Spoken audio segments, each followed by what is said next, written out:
Hello maths learners, आपके अपने maths learning platform प्रमेय मैथ्स क्लासेस में मैं प्रियंका चौहान आप सभी का स्वागत करती हूँ। तो आज हम बात करने वाले हैं इंटीग्रेशन चैप्टर के one of the most important topic application of integration के बारे में। एप्लीकेशन ऑफ इंटीग्रेशन कॉन्सेप्ट में से जो area of bounded reason bye using integration का एक क्वेश्चन है, वो आपके जीटीओ एग्जामिनेशन में ऑलमोस्ट 99% टाइम पूछा ही जाता है। तो as all of you know that how important this topic, that application of integration or I can say area of integration is important. So आइए जल्दी से शुरू करते हैं।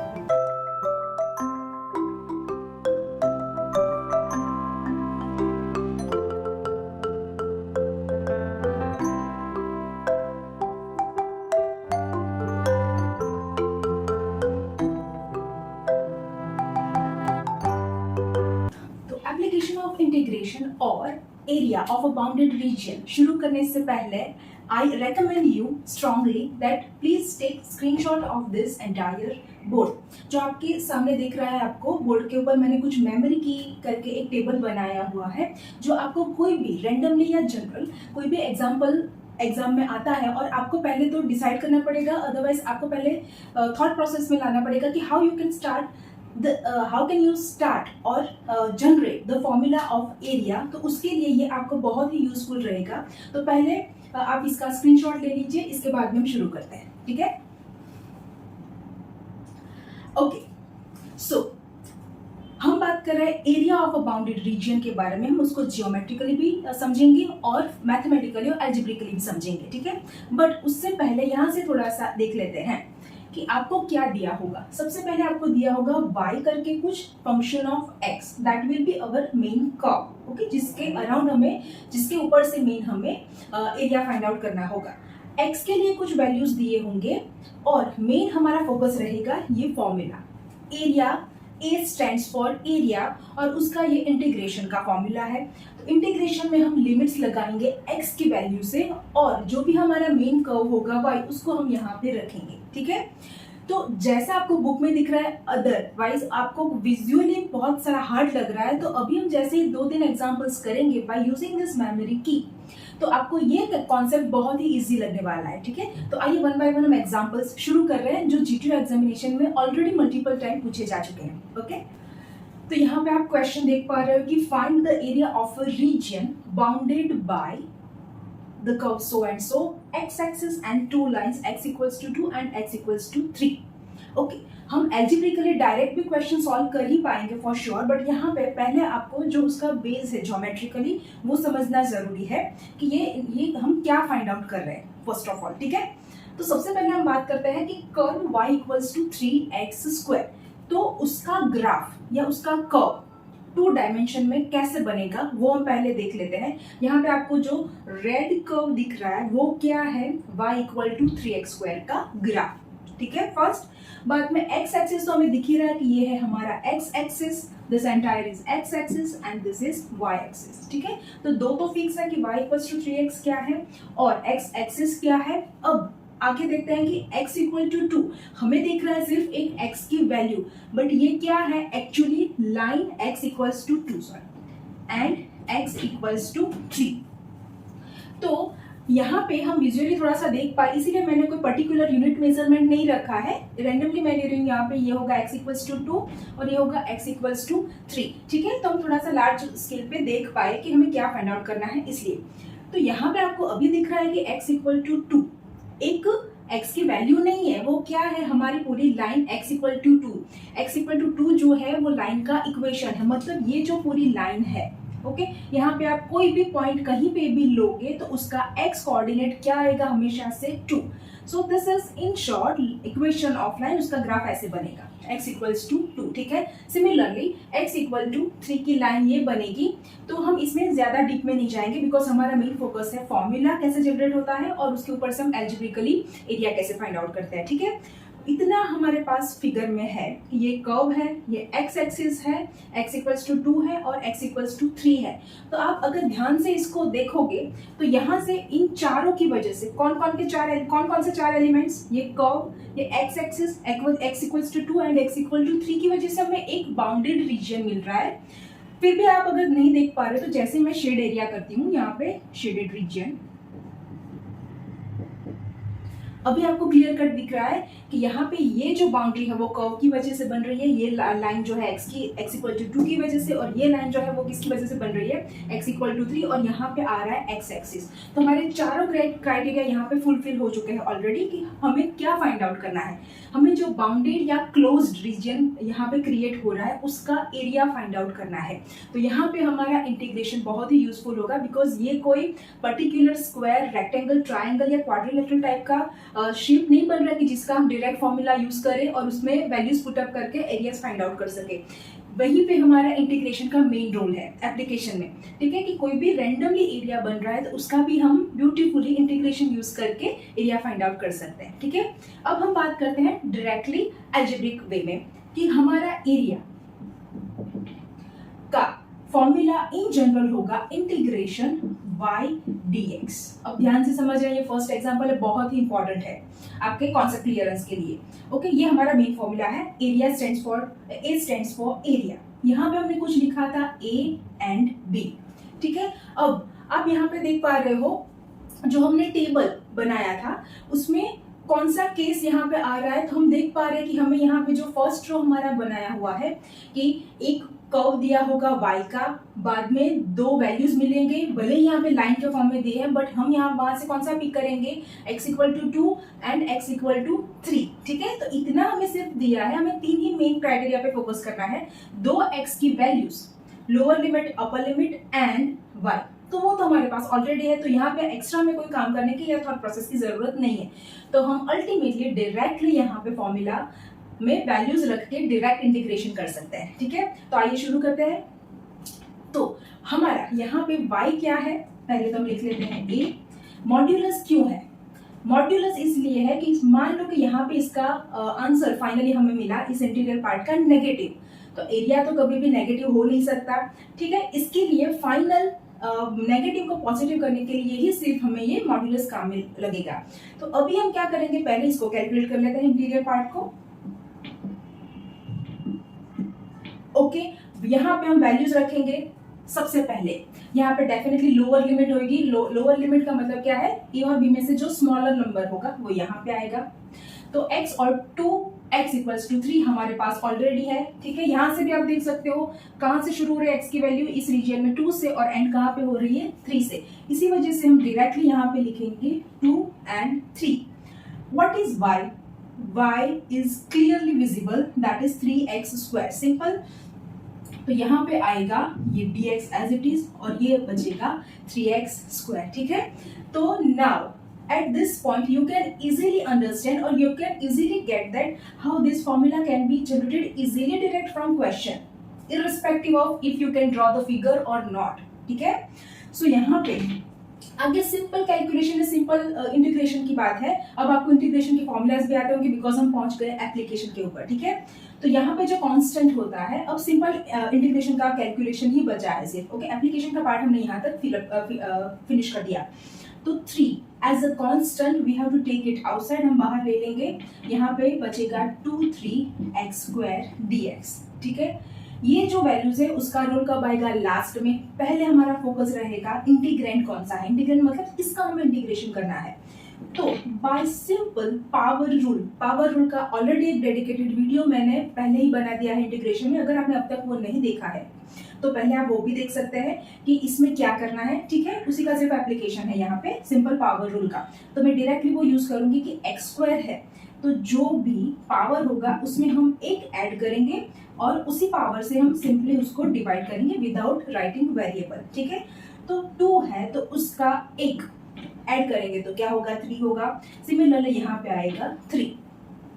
अब इंटीग्रेशन तो हो चुका है, ठीक है, but we have not done yet because अभी हम किसकी बात कर रहे हैं, फाइनाइट इंटीग्रेशन की। फाइनाइट इंटीग्रेशन मतलब क्या, अब आएगी बात लिमिट्स की। लिमिट्स को हम ऐसे लिखेंगे, अब 3 and 2 ओके, अब यहाँ पे कैसे इसको फिलअप करेंगे, यहाँ पे आएगा 3 as it is.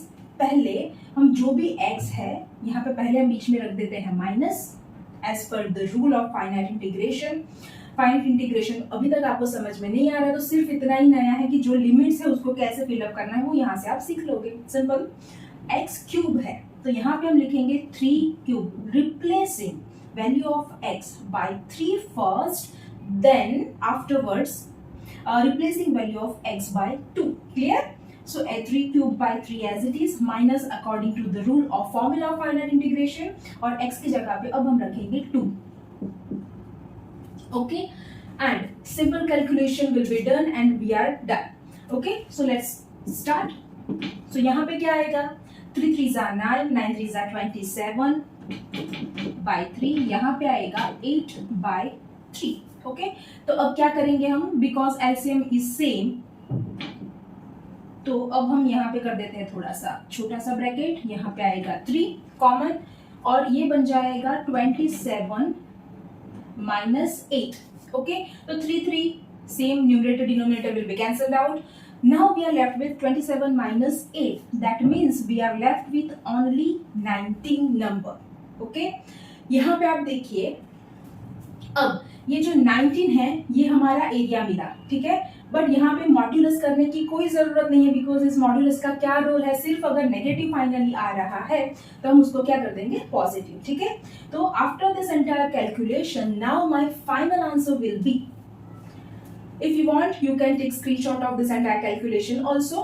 So now I am going to write final answer of this area, that is here A is equals to 19 square unit,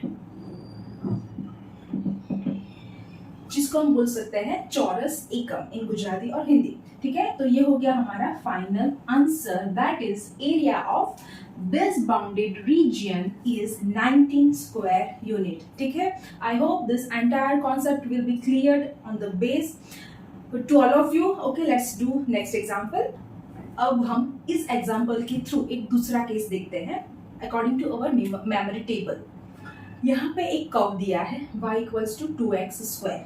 ठीक है, आपको जनरली इसी टाइप के क्वेश्चंस दिए होंगे कि एक y दिया होगा और y किस फॉर्म में होगा, x स्क्वायर के फॉर्म में ही होता है जनरली. ठीक है, तो जब भी y equals to x square kind of curve आपको दिया है तो उसका जनरल फिगर ऐसे होता है. डीप में अगर हम जाएंगे तो उसका कर्व में आपको थोड़ा थोड़ा सा डिफरेंस डेफिनेटली दिखेगा because of this constant, but यहाँ पे हम बहुत ही ब्रॉड लेवल पे बात कर रहे हैं तो इसीलिए हम इसमें डीप में नहीं जा रहे. ठीक है, तो आप जब भी y equals to x square, 2x square, 3x square ऐसा कुछ कर्व दिया है तो इन जनरल आप ये कर्व बना सकते हो. ठीक है, in the upper half of x axis, ये है हमारा x एक्सिस, ये है हमारा y एक्सिस, और ये बन गया हमारा curve y is equals to 2x square. अभी आपने प्रीवियस एग्जांपल में भी देखा कि लाइन कैसे बनता है, x इक्वल टू 5 है तो जहां पे 5 बन रहा होगा, x इक्वल टू 5 होगा, उसी को हमें लाइन में स्ट्रेच कर देना. ठीक है, सपोज y इक्वल्स टू ऐसा दिया होगा जो कि आपके एग्जांपल्स में अभी तो नहीं होगा, बट y इक्वल्स टू 2 है फॉर एग्जांपल, तो वो हॉरिजॉन्टल लाइन बनेगा. ठीक है, तो for now let's draw x equals to 5 line. मैं यहाँ पे ड्रॉ कर रही हूँ x equals to 5 line segment. Now you can clearly see that we have one bounded region that will be like this.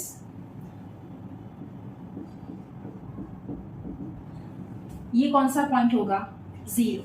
Okay, ये x equal to 5 line है तो ये कौन सा पॉइंट होगा, 5. अब ध्यान से देखना, हमारे पास क्या है कि ये बाउंडेड रीजन आ गया because of this given curves and lines and axes and so.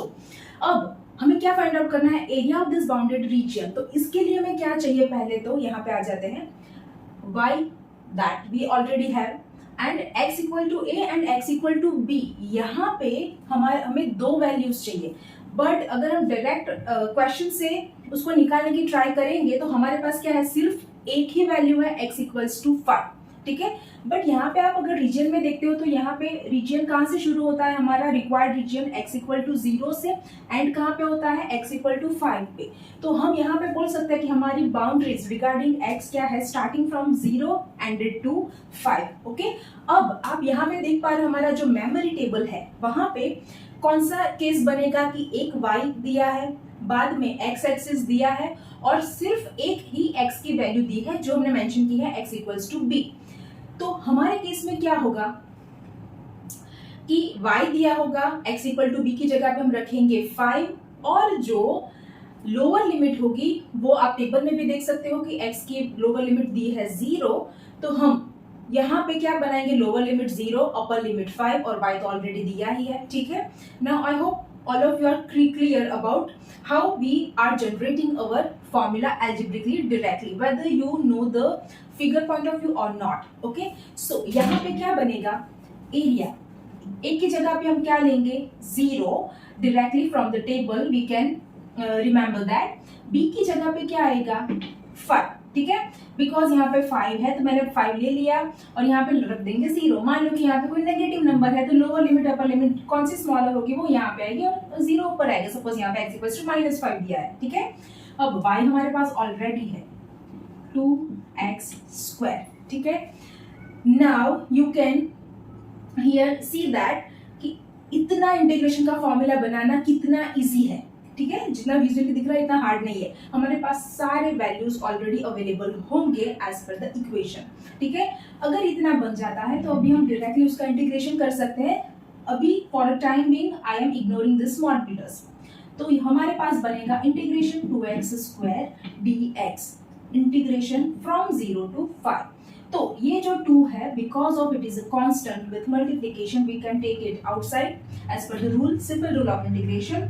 Again you can see that we are here with the power rule formula। okay, तो क्या करना है, x², अभी हमने प्रीवियस एग्जांपल में किया, x³/3 हो जाएगा by increasing power with 1, so 2 will be converted into 3 by integration। यहाँ पे हमें लिमिट्स रखनी नहीं भूलनी है डेफिनेटली।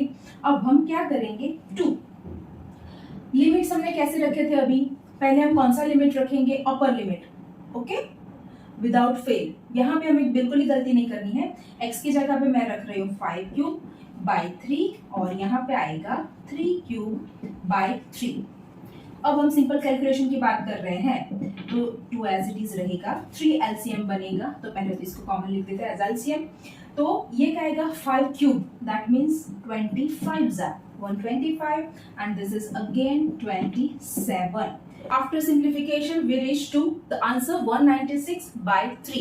तो अब हम एरिया क्या लिखेंगे उसके ऊपर से, अगेन इसके ऊपर से आप इसको मिक्स फ्रैक्शन में भी कन्वर्ट कर सकते हो या पॉइंट में भी लिख सकते हो, इट्स अप टू यू, ठीक है।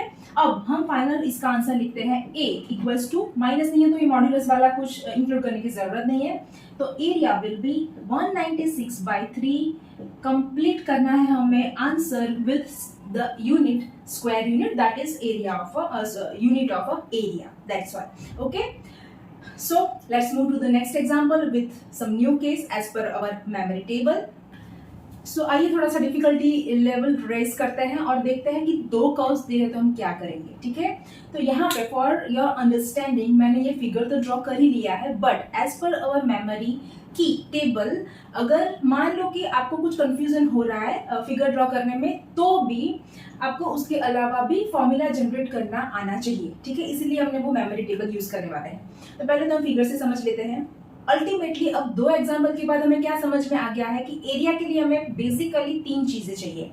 फर्स्ट चाहिए y, जो इंटीग्रेंड हमारा बन रहा है वो area equals to y dx, तो हमें y चाहिए और x की 2 वैल्यूज चाहिए, ठीक है, इतना 3 तो हमें चाहिए ही चाहिए। अब यहाँ पे आप देखो क्वेश्चन, यहाँ पे क्या दिया है, you have given only 2 curves, that means curve 1 and curve 2। आगे के 2 एग्जाम्पल में क्या आ रहा था, सिर्फ एक ही कर्व आ रहा था और कहीं ना कहीं से बहुत इजीली हम x की वैल्यूज फाइंड आउट कर सकते थे, ठीक है, तो हमारा फॉर्मूला इजीली क्रिएट हो जाता था। बट यहाँ पे क्या हो रहा है, हमें सिर्फ 2 कर्व दिए हैं, दैट मीन्स हमारे पास कहीं ना कहीं y है, बट हमारे पास x की कोई भी वैल्यूज नहीं है, बाउंड्रीज नहीं है। तो हमारा पहला टास्क क्या होगा कि हमें वो बाउंड्रीज पहले सेट करनी पड़ेगी, ठीक है। तो पहले हम फिगर से समझ लेते हैं, बाद में उसको हम रिलेट करेंगे हमारे मेमोरी टेबल से। तो यहाँ पे मैंने ये कर्व ड्रॉ कर दिया है y equals to x square minus 4x plus 1 का। As I have said in the beginning that y equals to x square अगर दिया है, बेसिकली एक्स स्क्वायर से शुरू हो रहा है, तो यही टाइप का इक्वेशन बनेगा। बट यहाँ पे इसके बाद में एक इक्वेशन या एल्जेब्रिक एक्सप्रेशन भी दिया है, तो ये थोड़ा सा डीप जा रहा है, ठीक है। इतना आप अभी समझ लो, कर्व तो मेंटेन रहेगा एज इट इज, ठीक है। अब ये हो गया हमारा curve y equals to x square minus 4x plus 1। दूसरा क्या है y equals to x minus 3, that is equation of line. वो हमारी जो लाइन होती है उसका इक्वेशन है, ठीक है, because it is a linear equation. यहाँ पे x की पावर 1 है इसलिए, ठीक है। अब ये हो गई हमारी line, okay.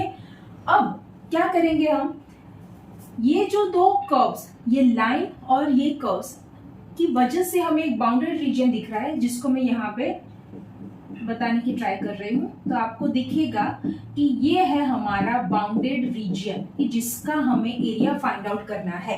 We have to find the area of the region bounded by this two curves. इसकी वजह से डेफिनेटली ये रीजन बाउंड कर रहा है। तो ये हो गया हमारा टास्क कि हम इसका एरिया फाइंड आउट करना है। बट यहाँ पे क्या करेंगे, इतना रीजन हमें कैसे मिलेगा? This is our upper limit y1 और this is our lower limit y2। कोई भी y1 कोई भी y2 आप ले सकते हो, ठीक है। तो इंटीग्रैंड हम कैसे बनाएंगे, y1 माइनस y2 करके, तो ही हमें इतना रीजन मिलेगा, ओके। दूसरा मेन टास्क है हमारा कि हम लोअर लिमिट x और अपर लिमिट x कैसे फाइंड आउट करेंगे यहाँ से। तो ये हो गया हमारा first intersection point of this two curves. You can see clearly this will be our second intersection point of this given two curves. That means अगर हम ये इंटीग्रेशन पॉइंट को बोलते हैं A और ये इंटीग्रेशन इंटरसेक्शन पॉइंट को बोलते हैं B, तो ये हमारा हो गया starting lower limit of x and ये हो गया ending upper limit of x to create our integration formula, ठीक है। ये तो हो गया ज्योमेट्रिकल इंटरप्रिटेशन। मान लो आपको इसमें होता है प्रॉब्लम, तो हम डायरेक्टली जंप कहाँ पे करेंगे, मेमोरी टेबल पे। As you can see here we reach to the third case, that is we have two curves. तो अल्टीमेटली इसको ज्यादा कॉम्प्लिकेट ना करते हुए, दो y है तो दोनों का हमें करना पड़ेगा एरिया के फॉर्मूला में सब्ट्रैक्शन, y1 माइनस y2, और लोअर लिमिट अपर लिमिट कैसे मिलेंगे, हमें किसी ना किसी तरह से वो तो निकालने ही पड़ेंगे। तो इसके लिए हमारे पास सिर्फ यही ऑप्शन है कि हमें दोनों का इंटरसेक्शन पॉइंट फाइंड आउट करना पड़ेगा। वो हो जाएगा हमारा x equal to a and x equals to b। तो सबसे पहले आइए अब हम शुरू करते हैं कि x इक्वल टू a कैसे फाइंड करते हैं और x equal to b, that means we are finding first integration intersection points, okay. So ये हो गया y1 और y2 दोनों का इंटरसेक्शन पॉइंट कैसे फाइंड आउट करेंगे, दैट इज वेरी इजी। पहले हम इंटरसेक्शन पॉइंट वैसे भी हम कैसे फाइंड करते हैं, दोनों को हम इक्वल दिखा देंगे कि x square minus 4x plus 1 equals to x minus 3। दोनों इंटरसेक्शन पॉइंट का मतलब ही क्या होता है कि ऐसा पॉइंट कि जो दोनों के ऊपर होना चाहिए, इसी वजह से हम इसको इक्वल डिनोट कर सकते हैं। अब हम इसको सॉल्व करेंगे सिंपल कैलकुलेशन की ऊपर से। अब हम क्या करेंगे, ये सब इस साइड लेफ्ट साइड ले आएंगे, x square minus 4x plus 1 minus x plus 3, because of shifting we have changed the sign. This plus will be converted into minus, this minus will be converted into plus.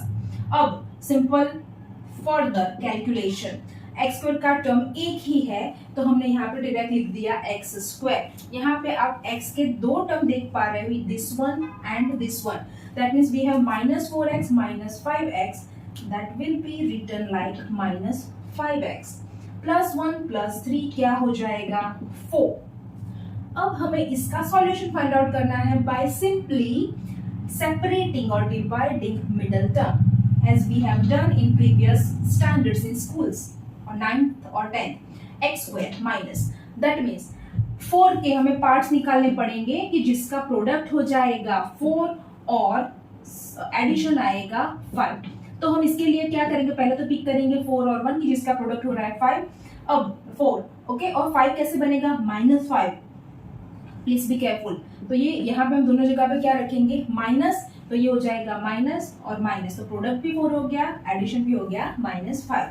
तो यहां से हम लिखेंगे x square minus 4x minus x plus 4 equals to 0। ठीक है, अब क्या करते थे हम इस टाइप के क्वेश्चंस में, दो के पार्ट्स में इसको सिंप्लीफाई करते थे। ठीक है, तो हम इन दोनों में से क्या कॉमन निकालेंगे, x, तो ये हो जाएगा x इंटू एक्स माइनस 4, और दूसरा हो जाएगा, कुछ भी कॉमन नहीं लिख रहा है, माइनस, तो ऐसे लिखेंगे कि 1, तो यहाँ पे बचेगा x as it is, minus common है तो साइन चेंज हो जाएगा, x minus 4 equals to 6। Hence we have x minus 4, x minus 1 equals to 0. This will easily lead us to x equal to 4 and x equal to 1. ठीक है, तो इसका मतलब क्या हुआ, ये इतनी मेहनत करके हमने जो इंटरसेक्शन पॉइंट्स फाइंड आउट किए हैं, इसको अगर हम यहाँ पे लिखे तो इसमें से स्मॉलर नंबर कौन सा है, 1, तो वो कहाँ पे आएगा, यहाँ पे। ठीक है, तो ये हो जाएगा 1, और ये पॉइंट इसका x कोऑर्डिनेट क्या होगा, 4। अभी y कोऑर्डिनेट भी बनेगा, बट इसमें हमें जाने की अभी जरूरत नहीं है। ठीक है, तो ये बन गए हमारे lower limit and upper limit. ठीक है, first part is clear. Now let's see how we can generate the formula of area. ठीक है, now because of memory map we already know that if we have two curves then we have to include both the curves as well। तो हमारा area का formula क्या बनेगा, y1 minus y2 ही हमें लेना पड़ेगा। ठीक है, तो y1 y2 में आप कोई भी ऑर्डर सिलेक्ट कर सकते हो, पहले ये भी y1 ले सकते हो, फिर भी और ये भी y2 ले सकते हो, किसी भी तरह से, बिकॉज हमारे पास फाइनली क्या है, मॉड्यूलस, तो फाइनली सब सेट हो जाएगा। ठीक है, तो इसमें कोई प्रॉब्लम है नहीं। तो पहले हमने y1 ये लिया है, अभी तो y2 ये लिया है, हमने दोनों के वैल्यूज रख दी है। पॉइंट्स हमें क्या मिले हैं, a की जगह पे मिला है 1, अभी हमने फाइंड आउट किया, और b की जगह पे मिला है 4, तो हम यहाँ पे लिख रहे हैं 1 और 4। अब जो इंटीग्रेंड है उसको हम थोड़ा सा सिंप्लीफाई जितना कर सकते हैं उतना करते हैं, बाद में हम देखेंगे कि इंटीग्रेशन क्या आ रहा है। तो 1 और 4 x square as it is, अगर हम ये ब्रैकेट ओपन कर दे तो ये क्या हो जाएगा, x square minus 4x plus 1 minus x plus 3, तो इजीली अब हम लिख सकते हैं। तो ये माइनस 4x और माइनस एक्स क्या आएगा, माइनस 5x प्लस 1 प्लस 3 क्या हो जाएगा, प्लस 4dx। तो अब हम क्या करेंगे, लिमिट्स तो बाद में रखेंगे। एक्स स्क्वायर का जो इंटीग्रेशन है वो हम, बिकॉज यहाँ पे क्या है, सिंपल एडिशन सब्ट्रैक्शन रूल्स है, तो मैं डायरेक्टली एप्लीकेशन इंटीग्रेशन अप्लाई करने की ट्राई कर रही हूँ। तो एक्स स्क्वायर है, तो यहाँ पे हम लिखेंगे x³ 3, इसका इंटीग्रेशन 5 का इंटीग्रेशन हमें क्यों नहीं करना है, बिकॉज इंटीग्रेशन 5x क्या होगा, 5 will remain as it is outside of the integration, तो हमें सिर्फ किसका इंटीग्रेशन करना है, x का। तो यहाँ पे मैं x का डायरेक्ट इंटीग्रेशन ले रही हूँ, x² 2 और प्लस 4। अब इंटीग्रेशन 4dx, वो भी हमने पावर रूल वाले वीडियो में पढ़ लिया है कि 4 आगे ऐसे ही निकल जाएगा और यहाँ पे क्या बचेगा, 1 ही बचेगा। ठीक है, तो 4 का हम इंटीग्रेशन नहीं करना होता है, 4 हमें आगे ले जाना होता है, बट यहाँ पे कुछ भी नहीं बचेगा, मतलब क्या बचेगा, 1 बचेगा। तो 1 का इंटीग्रेशन हमें पता है वो क्या होगा, 4x। तो एक ही स्टेप में हमने to save time direct integration कर दिया है। Integration is already done. Now we can substitute the limits 4 and 1 into our obtained answer। ठीक है, तो आगे कैलकुलेशन के लिए हमने क्या किया, यहाँ तक तो हम पहुंच गए थे। बाद में पहले हम रखते हैं upper limit in each term, उसका एक ब्रैकेट बनाएंगे। यहाँ पे सारी जगह पे मैंने रख दिया है 4 इन प्लेस ऑफ x, बाद में ब्रैकेट कंप्लीट, माइनस करके दूसरा लोअर लिमिट यहाँ पे रिप्लेस करेंगे, x की जगह पे कर दिया। ओके, ठीक है, तो यहाँ पे हमने क्या किया, 4³ equals to 64, 4 square equals to 16, वो हो जाएगा। ठीक है, यहाँ पे 4 and 4 यहाँ पे सारी जगह पे रख देंगे हम x, तो ये हो जाएगा 1³ 1, और ये हो जाएगा 1 स्क्वायर, तो 1 स्क्वायर हो जाएगा 1/2, तो वो फाइनली हो जाएगा -5/2, और x की जगह पे हमने रखा है 4। ठीक है, तो आगे आप सिंपल कैलकुलेशन वो आप खुद भी कर सकते हो, और अभी के लिए आप इसका स्क्रीनशॉट भी ले सकते हो। ठीक है, तो यहाँ पे हमें आपको चेक करना है खुद कि ये आंसर आ रहा है कि नहीं। ठीक है, तो हमें यहाँ पे मिला है अभी एरिया इज 29/6 स्क्वायर यूनिट। ठीक है, तो 1 by 1 in very easy sequence we have covered all the cases as per our memory key table। ठीक है, suppose पहले एक कर्व दिया है y और दो वैल्यूज दिए हैं, तो उसमें तो हमें कुछ प्रॉब्लम ही नहीं है, वो तो हम डायरेक्टली फॉर्मूला यूज कर सकते हैं। सिर्फ x की एक ही वैल्यू दी है, तो हम दूसरा जनरली ऐसा ही केस होगा कि आप एक लिमिट ले सकते हो, जो नहीं मिसिंग है उसकी जगह पे हम रिप्लेस कर सकते हैं 0, ठीक है। बाद में आ रहा है that is this very important case, that means if we have two curves, तो हम कहीं ना कहीं से x की वैल्यू कैसे इसमें से फाइंड आउट करेंगे, दोनों का इंटीग्रेशन फाइंड आउट करके। लास्ट एग्जांपल अभी तक आपको समझ में नहीं आ रहा है तो प्लीज इस वीडियो को रिवाइंड कर करके भी देखें, because this example is mostly, this type of example is mostly asked in all the GTO examination, almost 99% I can say, ठीक है। अब लास्ट में एक स्पेशल केस लेते हैं, एक एग्जांपल लेते हैं, और we have one very interesting and special kind of example, that is find the area of the region enclosed by parabola x square minus sin x plus 10 and x axis, ठीक है। x axis तो ठीक है, ये हमारा हो गया x axis, ठीक है। अब हमें सिर्फ और सिर्फ क्या दिया है, पैराबोला।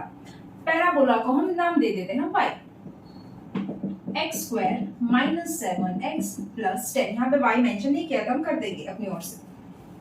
अब यहाँ पे क्यों ये स्पेशल है, ना तो यहाँ पे एक या दो x के पॉइंट्स दिए हैं, ठीक है, ना तो दो कर्व्स दिए हैं y1 एंड y2 की जिसका यूज करके दोनों को इक्वल लेके हम उसका इंटरसेक्शन पॉइंट फाइंड आउट कर सके। ध्यान से सुनना, आई रिपीट, यहाँ पे किस तरह से हम x की वैल्यूज फाइंड आउट करेंगे वो हमारा मेन टास्क है, बिकॉज हमें y तो ऑलरेडी दिया हुआ है। अगेन एरिया के लिए हमें क्या चाहिए, सिर्फ तीन चीजें, y, x की दो वैल्यूज, ठीक है।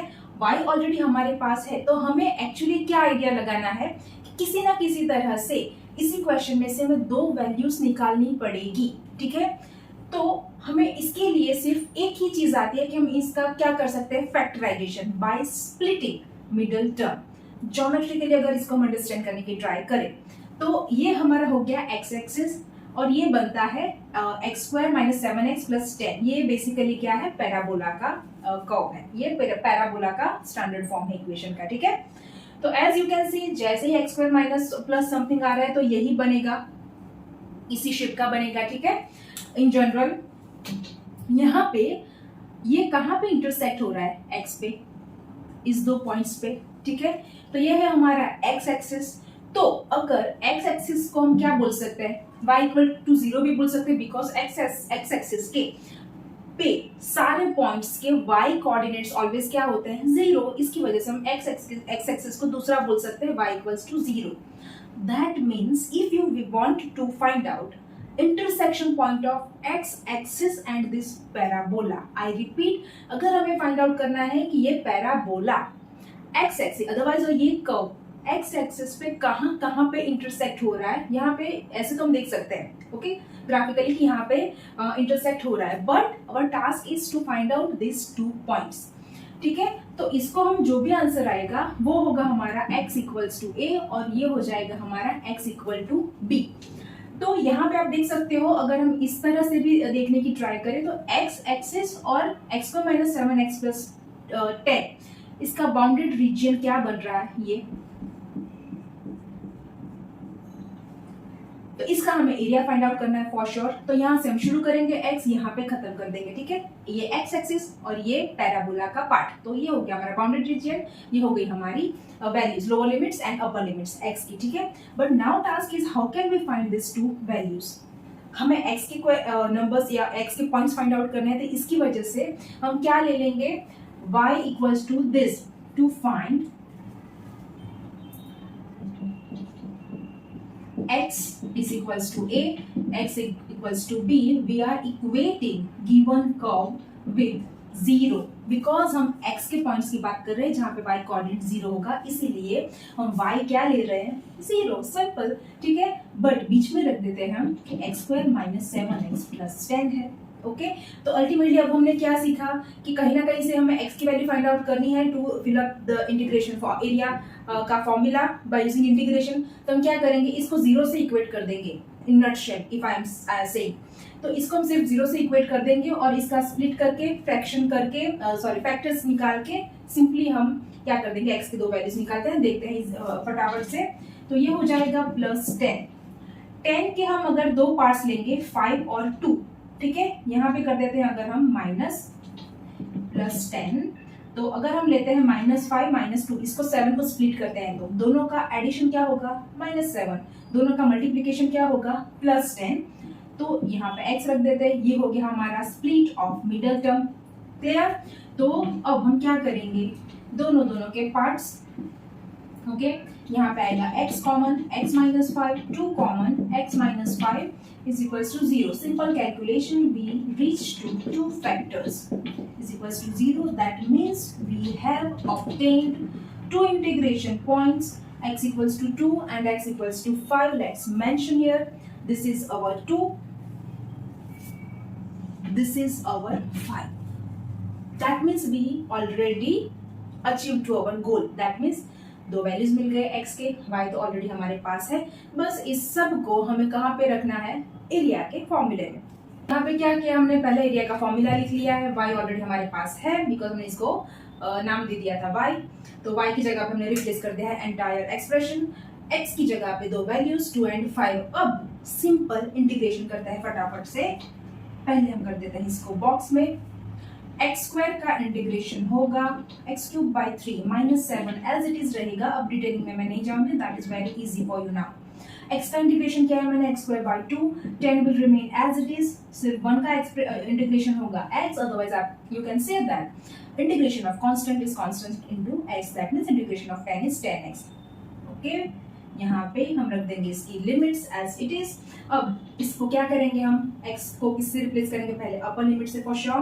तो यहाँ पे हम रख रहे हैं 5³ by 3 -7 5² by 2 +10 into 5। ये हो गया हमारा फर्स्ट ब्रैकेट। दूसरा रिप्लेस करते हैं x की जगह पे 2, तो 2³ by 3 -7 2² by 2 +10 into 2। ठीक है, तो ये हो गया हमारा बेसिक स्टेप, इंटीग्रेशन भी हो गया है। आगे आप भी कैलकुलेशन करते हैं। तो यहाँ तक हम पहुंचे थे। इसके बाद हमने सिंपल कैलकुलेशन करके 5³ दैट मींस फॉर एग्जांपल 125, 5² का 25 किया, ये कैलकुलेशन भी कर दिया, ब्रैकेट भी ओपन कर दिया। इसकी वजह से ये माइनस का हो जाएगा प्लस, प्लस की जगह पे हो जाएगा माइनस। ओके, तो यहाँ तक हमने कैलकुलेशन कर दिया है। ओके, आगे फाइनल आंसर आप इजीली फाइंड आउट कर सकते हो, जो होगा हमारा फाइनल आंसर। अगर नेगेटिव आ रहा है तो हमें इसको पुटअप करना पड़ेगा मॉड्यूलस में, नहीं आ रहा है तो कोई बात नहीं। ठीक है, so this all we have for today's session. तो आई होप ये पूरा लेक्चर आपको समझ में आया है। कोई भी क्वेश्चन है तो मुझे आप इंस्टाग्राम पे या तो फिर नीचे कमेंट सेक्शन में भी पूछ सकते हैं। And this time particularly, because in this examination season I highly recommend to share this particular video to all your classmates and friends and make them to get benefited from this video. Okay, so that's all for today. Meet you in next lecture. Thank you.